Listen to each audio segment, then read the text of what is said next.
dushimye Imana kuba twabyutse abanyarwanda n'isi yose muri rusange, kuba turiho none no kuvuga ngo Imana yakoze ibitangaza bikomeye. Uyu mwaka ni umwaka udasanzwe, ariko Imana yari dufite umugambi. Yagiraga ngo ibwire abakomeye n'aboroheje ko hari izindi imbaraga ziri hejuru zirya imbaraga z'abatuye isi, ibikomangoma, abami ndetse n'abantu bafite ubushobozi. Ariko kubera ko Imana ivuga ngo nimuce bugufi kandi nimwicisha bugufi, nanjye nzabashyira hejuru. Ndabona rero harabaye ikintu muri uyu mwaka gicisha abantu bose bugufi. Abantu twari tuzi ko dupfuye, ariko Imana nyine ya yindi yirirwa ahandi gataha i Rwanda. Njye nk'umukozi w'Imana BISIMWA, Pastor BISIMWA, narayibonye Imana igenda mu Rwanda, mbona Imana igenda mu mahanga, mbona Imana ibwira abantu ko ibintu bafite amafaranga ndetse n'ubutunzi ntacyo bivuze. Kuko natangaye abataliyani batura amafaranga hasi bakayajugunya bakiruka bapfukama bajya guhamagara Imana, babonye ko n'ahandi ubutabazi buri ni ku Mana.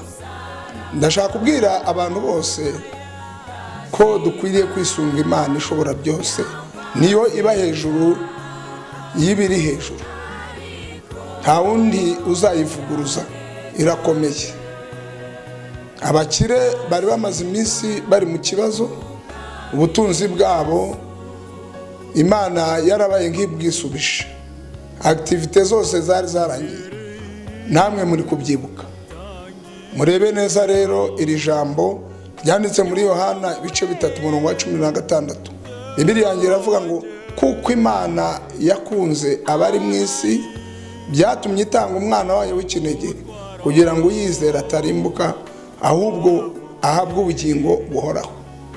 Twakabaye twubwa twararimbutse na corona, twakabaye kuwa twaragize ikibazo, ariko Imana ntago yadutereranye. Imana rero yo mu ijuru ishimwe, kandi muyimbere icyubahiro. Abanyarwanda muri rusange, isi yose, muri iki kimenyetso Imana ibahe umugisha kuba mwarihanganye. Kandi Bibiliya iravuga ngo uwihangana niwe uzanesha. Turanesheje rero, kandi abayobozi bacu n'ubuyobozi bwacu Imana ibaha umugisha, kuko namwe mwabyitwayemo neza. Ntago ducecetse, turacyari gusenga.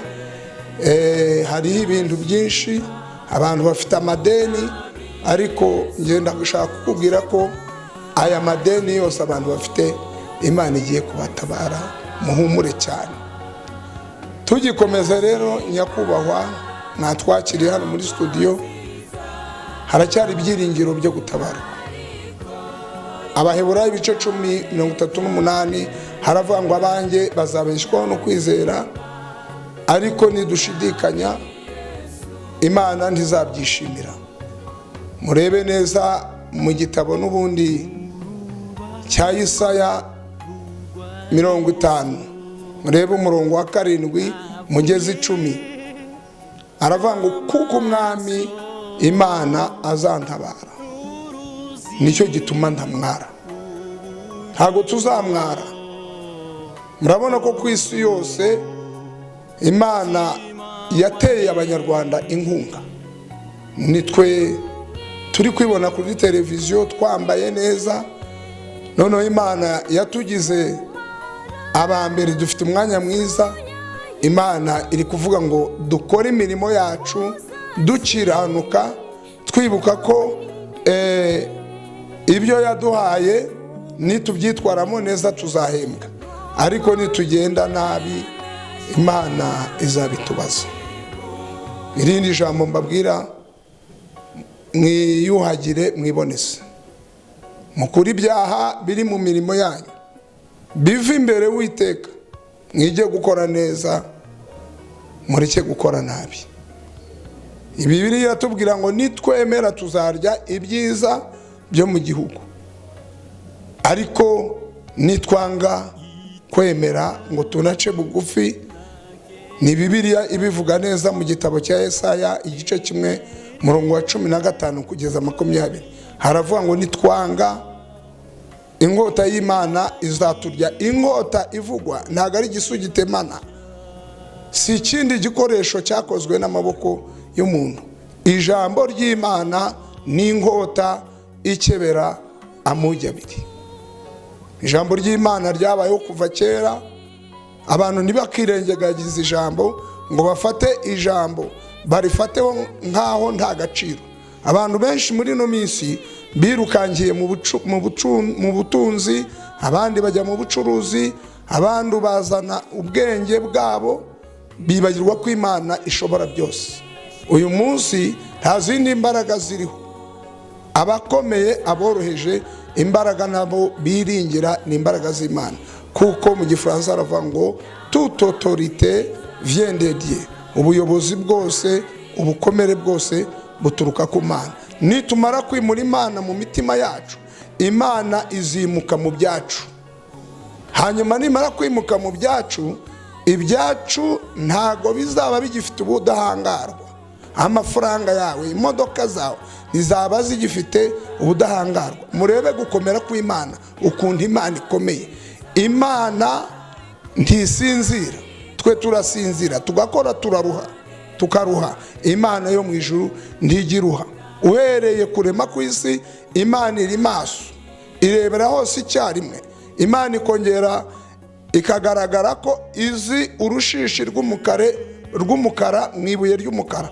Hari umuntu ushobora gutesha agaciro, ariko Imana imwubaha. Abakozi b'Imana muri ino minsi twitwaye nabi, abantu batesheje Imana agaciro. Ni bande babonetse mu buriganya? N'abakozi b'Imana. Ni bande bahindutse abanyemanza za buri munsi? N'abakozi b'Imana. Ni bande bakoze ikintu gisa n'ubusambo? N'abakozi b'Imana. Uyu munsi rero iravuze ngo nimungarukire, nanjye ndabagarukira. Nta ibyaha byacu byatukura tukutu.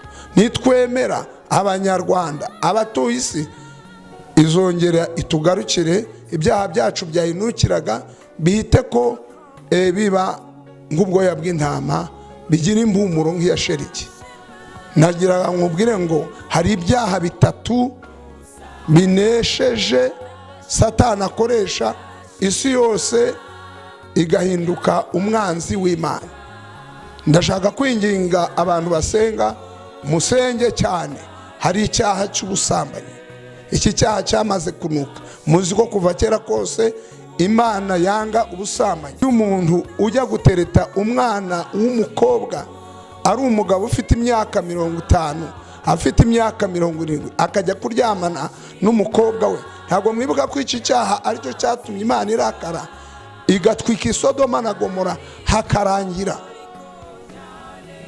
Nimwongere mwibuke aho Imana yakuye abasigaye mu Isodoma na Gomora. Twongere twibuke ibyaha byabereye i Ninawe. Hari ikinyoma.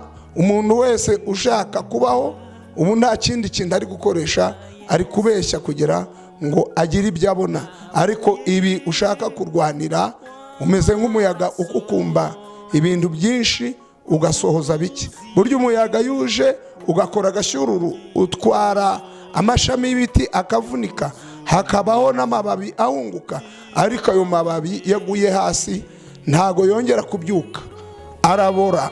Yaguye mu imvura irafatika yatsindika mu mukungugu. Umukungugu nawe wamara kuyatwikira, amababi andi aba agifite uburyo bwo guhaguruka. Uko niko abantu bishinze isi batagiye kuzabona uko bahaguruka. Umunsi Imana izahavuza impanda, hazabaho gutangurukanwa, abantu bashakisha ubuhungiro. Ariko Bibiliya irambwira ngo bazarya hirya no hino, ntibizashoboka. Ijambo muza kubirebamo murareba mu gitabo cya Matayo ibice 24 umurongo wa 14 mugeze kuri 20. Haravuga ngo nuzaba uri hejuru y'inzu ntakamanuke ngo aze gutwara ikiri hasi. Uzaba ari mu murima nawe ntagasubire mu rugo ngo ajye gutora umwenda mu nzu cyangwa afate isuka mu rugo yongere kujya gukora ibindi. Kugenda ntibizaba biriho. Hazaba hariho umunsi w'Uwiteka. Ni Imana izaba yakoze sekirite, ni izaba iri kwiyamamaza yonyine mu isi. Mu gusoza kwacu, uwo wumvaga ni Pastor BISIMWA Dieudonné. Ndakwingingira kugarukira Imana kugira ngo uzagire iherezo ryiza kuruta itangiriro. Yesu rero aguha umugisha. Kandi dushoje dusoma ibyahishuwe ibice 22 umurongo wa 11. Ijambo ryo muri iki gitabo riravuga ngo dore ndaza vuba mpagaze ku muryango. Uwandura agumye yandure, umukiranutsi w'Imana agumye akiranuke, uwezwa yezwe. Yesu araje, uwezwa ni yezwe, ukiranuka akiranuke, uva mu busambanyi abisohokemo, abasinzi mureke gusinda, kuko ibi byose bituma Imana igumya kubabara. Turabashimiye mwe mwaduteze amatwi n'abaduhaye uyu mwanya. Imana ibaha umugisha, kandi tugumye dugusengera igihugu cyacu, Afurika yacu, ndetse n'abatuye isi impande enye zose z'isi. Abantu barahangayitse, nta numwe ubasha kwitabara. Umutabazi usigaye aho dufite ibyiringiro ni ku Mana yacu yaturemye. Imana ibaha umugisha cyane. Amen.